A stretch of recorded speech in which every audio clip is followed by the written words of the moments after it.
અગત્યના સમાચાર સામે આવી રહ્યા છે। સાબરકાંઠાથી યુવકના હાથ બાંધી જાહેરમાં માર મારતો વિડીયો થયો વાયરલ। હિંમતનગરના આગિયોલ ગામે એક યુવકને હાથ બાંધી પીઠ પાછળ માર માર્યો। હાથ બાંધી જાહેરમાં માર મારવાનો વધુ એક કિસ્સો સામે આવ્યો।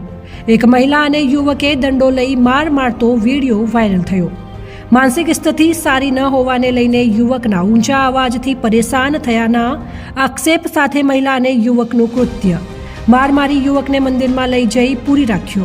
5 દિવસ અગાઉ ભિલોડા સ્ટેટ હાઈવે પર અસામાજિક તત્વોએ જાહેરમાં દંડાવાળી કરી હતી। સાબરકાંઠા જિલ્લામાં દિન પ્રતિદિન બની રહી છે આવી ઘટનાઓ। ગાંભોઈ સહિત જિલ્લા પોલીસ તંત્ર સામે ઉઠ્યા સવાલો। ગાંભોઈ પોલીસે મહિલા અને પુરુષ વિરુદ્ધ ગુનો નોંધી વધુ તપાસ હાથ ધરી। બ્યુરો રિપોર્ટ, ખબર વડાલી, સાબરકાંઠા।